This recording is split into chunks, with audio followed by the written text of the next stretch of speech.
Today we're going to take a look at a class of lure that I have underappreciated for far too long, the soft jerkbait.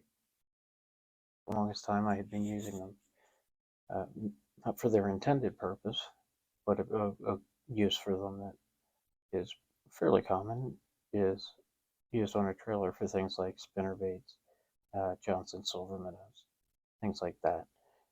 Gives it more color, more action, and a larger target area when they go to strike it. While I consider to be one of the first, if not the first, is the Zoom Super Fluke. It's got a split tail, has a pocket here at the bottom. I'll show you what that's for in a bit.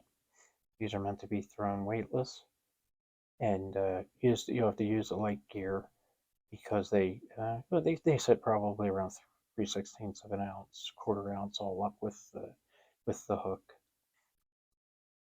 And next on that list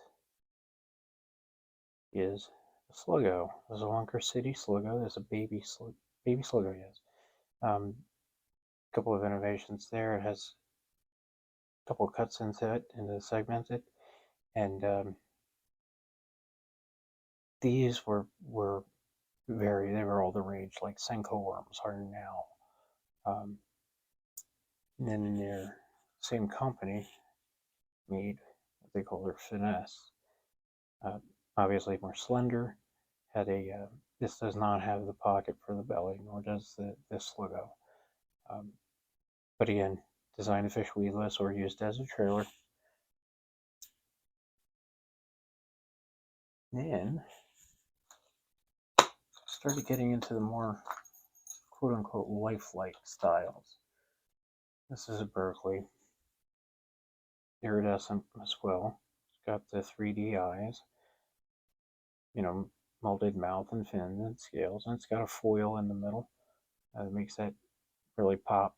This also has the pocket in the base. And these are obviously Berkeley, they're scented. I've never had any noticeable difference between scented and unscented in the amount of hookups. I'll use, scented if it comes only, like this style only comes in scented from Berkeley. And then what actually got me back into using these as intended is this is what's known as a tsunami holographic split tail minnow. Obviously, you can see why they're called holographic. It says the molded in weight, 3D eye, 3D molding, for the scales and things like that. Split tail, and again, this comes in with the lead head pre-molded in, so it doesn't make this weedless, but by its very design, it gets pulled, so it's not as prone to catch grass that's on the bottom and that kind of thing. Unlike the ones that I had been using, this actually has a strip of glow paint down the center, and that seems to be helping with the hookups. I didn't even know it until I walked out into a dark hallway with it, and said, "Oh, well, that's different." The 5-inch one that I had been throwing was all beaten up and such, but that one did not have the glow belly. Oh, let's see what this belly pocket is for. This is worm hook. This is designed specifically for this purpose. Has the 90-degree bend, wide gap, and the reason for this shape is you go from the bottom of that eye to where the first bend is in the shank. Go that depth into the center of the lure and come out the back of the lure. Thread that on. And you're going to twist the hook back on itself and push the tip of that lure to the eye. And what that's going to do is present the back to the hook. Then you push the lure forward. It kind of, a ridge and a belly in it. And then go in at about a 30-degree angle. You go all the way through that orb. What that does is that hook becomes exposed within that belly pocket. That is now weedless. Obviously, very sharp hook. Won't be catching on my skin if it was not weedless. Like scum frogs, the idea is when they bite it, that hook point becomes exposed, allowing for positive hook sets. Fish weightless, around cover, the edge of scum, lily pads. You can pull them across the top of lily pads, through brush even, and they are just absolutely deadly. This is a weightless one. Obviously, this reel and rod are a little heavy to be fishing anything weightless, and you'll need light gear to get out there. But see how that just floats and flutters?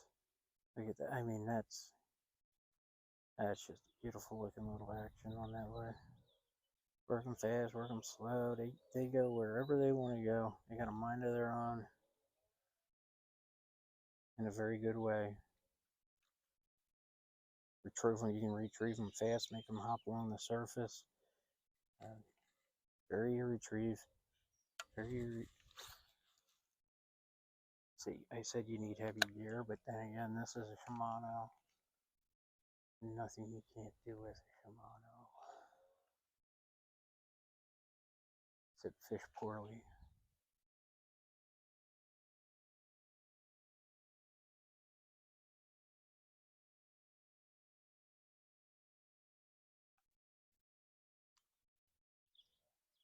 Since I had to come down all this way to get pickup shots for this, I'm gonna try throwing it a few times. This is Tsunami back black. It's the black back. It's called, and yeah, give it a quick toss here. Let it sink. Sometimes they'll hit right on the drop. So if you count down to whatever depth you're fishing in the water column, and you feel weight on that first pop, set the hook, because a lot of times again they hit on the drop. Fish them around cover, fish them around docks. They even work well in open water, provided you know what the bottom looks like, if there's a shallow spot or drop off, that kind of thing. Yeah, famous last words. Not particularly weedless or not weedless, but they cast the country mile. Again, erratic retrieve, pop, pop, pop. Again, vary the time and the distance. You can reel the handle in quite a few times in between. Pop. And the more you give that erratic action, the better off you're going to be. With the flash on these with the foil, iridescent foil, they can be seen for quite a distance, even in turbid water. And with these have that strip of low paint on the bottom, which was a surprise to me, but ended up being a very pleasant surprise.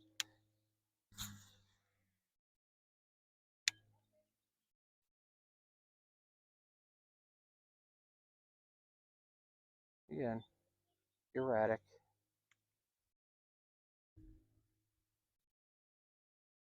The more erratic you are, the more it looks like a wounded bait fish.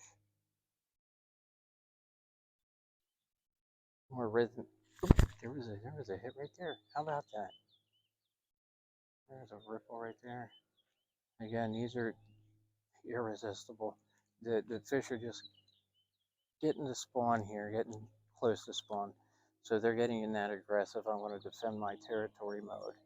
And a lot of times you'll get instinct strikes as opposed to more I'm hungry kind of strikes. Boy, what the heck is going on there? What did I do? What the heck? so bad I couldn't even feel it coming at me. Christ. Like I said, this is a proof of concept with the lavalier as much as anything. I didn't bring the super extra poofy poof guard, wind guard, but that is a nice fish. Nicer fish, at least. It certainly going to make me stay down here in the wind a lot more than I wanted to be. Boy, that was a surprise. Big, fat, heavy surprise. Check you out.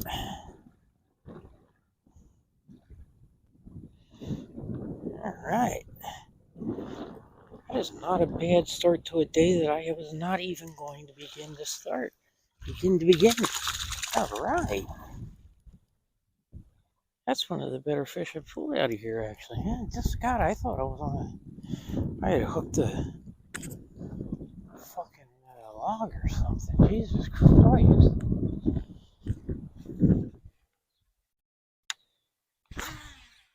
As I was saying, though, I mean, you got to make a return plan, when you plan on being back, but I will be gone most of the day, most of the week, most of each month, because it's more than a passion, it's an addiction. Which, having been addicted to dope for 12 years, that's a far better addiction. Funny how, as I slacked off, as I started fishing less because my primary fishing buddy moved out to Michigan, the more I started craving something extra in my life. And by the time I was deep in it, I had given up angling altogether, and that's just so unlike me. I'm so glad I got back to it now.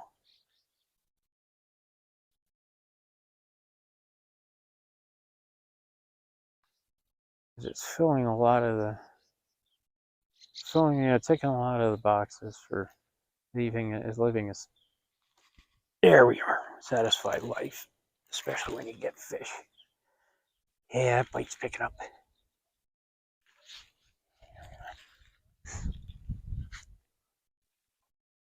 Ooh, the chunky little monkey.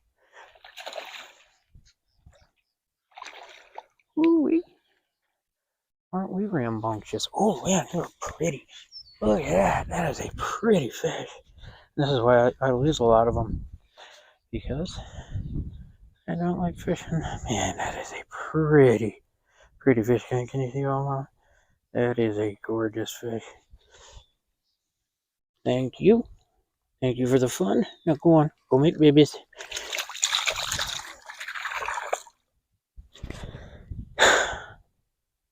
You know what this means, don't you? I'm going to have to continue fishing. God damn. What a curse.